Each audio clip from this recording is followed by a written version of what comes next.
Hello, welcome to my channel school help by Gunjan. मैं आपको अपनी वेबसाइट schoolhelpbygunjan.com इंट्रोड्यूस कर रही हूँ।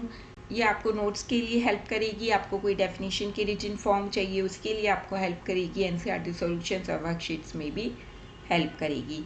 हमने मेन 3 सब्जेक्ट लिए हैं, इंग्लिश, मैथमेटिक्स और साइंस। तो जब आप इन पे क्लिक करेंगे तो आपको नोट्स मिल जाएंगे। देखिए कैसे, अभी ये मैथमेटिक्स है तो या तो आप ड्रॉप डाउन मेन्यू में जाके देख सकते हैं या आप इस पे क्लिक करिए तो ये आपके पास नोट्स की लिस्ट खुल गई है। आपको अपना टॉपिक सर्च करना बहुत ही इजी है। क्यों? क्योंकि हमने अल्फ़ाबेटिकल ऑर्डर में सारे टॉपिक्स को अरेंज किया है। हमें देखना है लाइन्स एंड एंगल्स, तो ये आ गया लाइन्स एंड एंगल्स। अब मैं इस पर क्लिक करूंगी तो मेरे पास ये नोट्स खुल गए हैं। नोट्स जो ये हमने बनाए हैं ये सिंपल वे में बनाए हैं, विद डायग्राम बनाए हैं, जिसको कि आप आसानी से देख सकते हैं और समझ सकते हैं डायग्राम की सहायता से। एनसीईआरटी सॉल्यूशंस पे जब आप जाएंगे तो सब्जेक्ट वाइज एक ड्रॉप डाउन मेन्यू खुल जाएगा और फिर आपके पास एक सब ड्रॉप डाउन मेन्यू खुलता है क्लासेस के लिए, और फिर आप वहाँ पे क्लासेस से आप टॉपिक पे जा सकते हैं। सेम मेथड आप अप्लाई कर सकते हैं वर्कशीट्स के लिए। और यदि आपको कोई भी दिक्कत आती है, प्रॉब्लम आती है, तो लीव ए कमेंट सेक्शन में आप अपनी प्रॉब्लम लिख सकते हैं, और यदि आपका कोई सजेशन है तो भी आप लीव ए कमेंट सेक्शन में लिख सकते हैं। आजकल हम कर रहे हैं मैथ्स क्लास 9 के लिए और फॉलो कर रहे हैं एनसीईआरटी सिलेबस। आजकल हम कर रहे हैं लाइन्स एंड एंगल्स। उसमें हम कर चुके हैं, इंट्रो पार्ट कर चुके हैं, पार्ट 1, पार्ट 2, पार्ट 3, एक्सियम्स क्या होते हैं, थियरम्स क्या होती हैं, और फिर कर चुके हैं कि एक्सियम्स 6.1 से 6.4 तक, थियरम्स करी हैं हमने 6.6 तक, और उसके अलावा हमने किए हैं एक्सरसाइज 6.1 हम पूरी कंप्लीट कर चुके हैं, और एक्सरसाइज 6.2 हम आजकल कर रहे हैं, जिसमें से कि question number 1, question number 2, question number 3 हम सॉल्व कर चुके हैं। अब इन सब के वीडियोस आपको कहाँ मिलेंगे, उनका लिंक मिलेगा आपको डिस्क्रिप्शन बॉक्स में, तो आप डिस्क्रिप्शन बॉक्स को जरूर चेक कर लीजिएगा, या फिर जो उस ऊपर आई का बटन है वहाँ पे आप क्लिक करेंगे तो भी आपको सारे वीडियोस मिल जाएंगे। और इसके अलावा यदि आपको रिटन मटेरियल देखना है तो आप हमारी वेबसाइट schoolhelpbygunjan.com पे जा सकते हैं। उसका लिंक भी आपको डिस्क्रिप्शन बॉक्स पे मिलेगा। वहाँ पे आपको मैथ्स के साथ साइंस और इंग्लिश का भी मटेरियल अवेलेबल होगा। आज भी हम एक्सरसाइज 6.2 ही करेंगे और उसमें आज सॉल्व कर देंगे हम क्वेश्चन नंबर 4 को। क्वेश्चन नंबर 4 को सॉल्व करते हैं।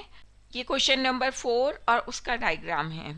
इन figure below, if PQ is parallel to ST, angle PQR is equal to 110, angle RST is equal to 130 degree, और हमें QRS को बताना है।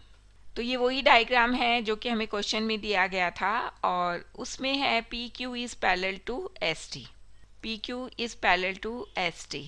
इसको आप अब समझ सकते हैं क्योंकि हमने ST को एक्सटेंड कर दिया है पॉइंट C तक। तो अब आप देख रहे हैं कि ST जो कि अब C तक एक्सटेंड कर दी है, CT is parallel to PQ हो गया है। PQ is parallel to ST है, और एंगल PQR 110 डिग्री का है और एंगल RST 130 डिग्री का है। ये हमें गिवन है। अब हम क्या करते हैं, एक लाइन खींचते हैं AB जो कि पैरेलल होगी ST के। तो हमने एक AB लाइन खींची जो कि पैरेलल है ST के, और या आप कह सकते हैं कि वो CT के पैरेलल है, और यही लाइन पैरेलल है PQ के भी। ये मैंने आपको पहले ही बता दिया था कि एक्सटेंड लाइन है ST टू पॉइंट C। फिर आप देखिए angle CSR plus angle TSR, ये लीनियर पेयर एंगल्स हैं, तो ये क्या होंगे, 180 डिग्री का इनका सम होगा। और हमें RST की वैल्यू पता है जो कि हमें गिवन है 130 डिग्री। तो हम क्या करते हैं, RST की वैल्यू को इस इक्वेशन में हम डाल देते हैं। तो जैसे ही हम RST की वैल्यू को पुट करते हैं तो एंगल की वैल्यू निकल आती है CSR की। तो CSR की वैल्यू होती है 50 डिग्री।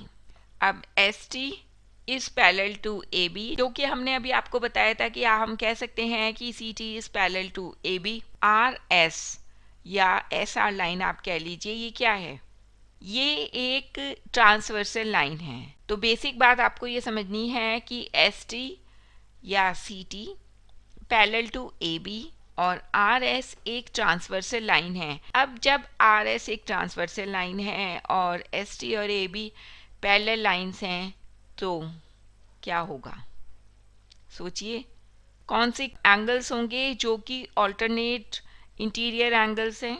ऑल्टरनेट इंटीरियर एंगल्स आप पढ़ चुके हैं और मैंने शुरू में ही बता दिया है कि सब वीडियोस का लिंक आपको डिस्क्रिप्शन बॉक्स में मिल जाएगा। लेकिन यदि आपने रिवाइज किया है तो आपको पता ही होगा कि ऑल्टरनेट इंटीरियर एंगल्स कौन कौन से हैं। ऑल्टरनेट इंटीरियर एंगल्स हैं CSR और SRB। तो CSR की हमें वैल्यू पता है 50 डिग्री और SRB की वैल्यू भी 50 डिग्री हो जाएगी। तो इसको अब हम लिख लेते हैं SRB is equal to angle CSR is equal to 50 degree, क्योंकि ये ऑल्टरनेट इंटीरियर एंगल्स हैं। ये सब थ्योरम एक्सियम्स हम पढ़ चुके हैं, सबके लिंक आपको डिस्क्रिप्शन बॉक्स में मिलेंगे, तो आप वहां से देख सकते हैं। Extend line PQ to the point D।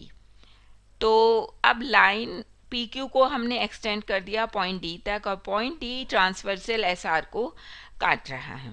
ठीक है, अब PQR हमें पता ही है कि 110 डिग्री का है और PQR प्लस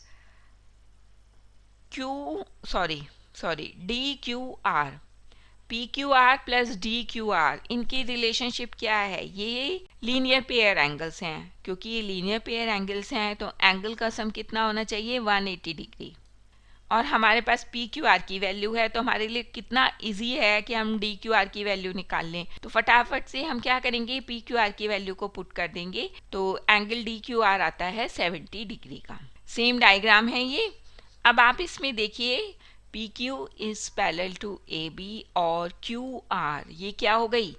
ये है ट्रांसवर्सल लाइन। जैसे कि अभी हमने SR लाइन के लिए किया था कि SR ट्रांसवर्सल है और ST और AB पैरेलल हैं, तो सेम यहाँ पे हो रहा है कि PQ और AB पैरेलल हैं और QR एक ट्रांसवर्सल लाइन है। तो यहाँ पे भी आप देखिए कि ऑल्टरनेट इंटीरियर एंगल्स क्या हैं। PQ पैरेलल टू AB और QR एक ट्रांसवर्सल लाइन है, तो आप फटाफट से बताइए कि ऑल्टरनेट इंटीरियर एंगल्स कौन कौन से होते हैं। तो ऑल्टरनेट इंटीरियर एंगल्स कौन से होंगे? वो होंगे DQR is equal to QRA और हमें पता है कि DQR कितना है? ये 70 डिग्री है, अभी हमने कैलकुलेट किया था, तो QRA भी 70 डिग्री हो गया। और क्यों हो गया? क्योंकि ये ऑल्टरनेट इंटीरियर एंगल्स हैं। हमारे पास वैल्यू आ गई है QRA की। अब आप देखिए QRA और QRB इनमें भी सेम रिलेशन है, क्योंकि ये भी लीनियर पेयर एंगल्स हैं, तो 180 डिग्री का इनका सम होगा। सेम हमने लिख दिया है कि angle QRA plus angle QRB is equal to 180 degree. तो हमने QRA को एज इट इज लिख लिया। और अब आप देखिए एंगल QRB खुद दो एंगल से मिलके बना है। कौन कौन से एंगल्स हैं? Angle QRS plus angle SRB, दो एंगल से मिलके QRB बना है, तो उसी को हमने यहाँ पे लिख दिया है कि एंगल QRA जो कि हमने एज इट इज लिखा था, फिर angle QRS plus angle SRB is equal to 180 degree. तो अब हम वैल्यूज पुट करते हैं। एंगल QRA की वैल्यू है 70 डिग्री जो कि हमने लिख दी है। एंगल QRS की वैल्यू हमें निकालनी है तो उसे एज इट इज रहने देंगे। और एंगल SRB की वैल्यू अभी हमने कैलकुलेट की थी, वो है 50 डिग्री। हमने सबकी वैल्यूज पुट कर दी हैं। अब हम इसे सॉल्व करेंगे तो हमारे पास एंगल QRS की वैल्यू आ जाती है 60 degree. Hence angle QRS is equal to 60 degree. और यही हमें कैलकुलेट करना था कि एंगल QRS की कितनी वैल्यू है। इस तरीके से हमने एक्सरसाइज 6.2 के क्वेश्चन नंबर 4 को सॉल्व किया। मुझे पूरी उम्मीद है कि इसमें आपको कोई प्रॉब्लम नहीं आई होगी। फिर भी यदि आपको कोई क्वेरी है, कोई क्वेश्चन है, आप कुछ पूछना चाहते हैं तो आप मुझे कमेंट बॉक्स में लिख सकते हैं। और आपका कोई सजेशन है या किसी एजुकेशनल टॉपिक पे आप वीडियो देखना चाहते हैं तो वो भी आप मुझे कमेंट बॉक्स में लिख सकते हैं। और रीजन मटेरियल के लिए, NCERT सॉल्यूशंस के लिए, वर्कशीट के लिए आप हमारी वेबसाइट पे जा सकते हैं schoolhelpbygunjan.com। हमारे वीडियो को लाइक कीजिए, शेयर कीजिए और हमारे चैनल को सब्सक्राइब कीजिए। Thank you.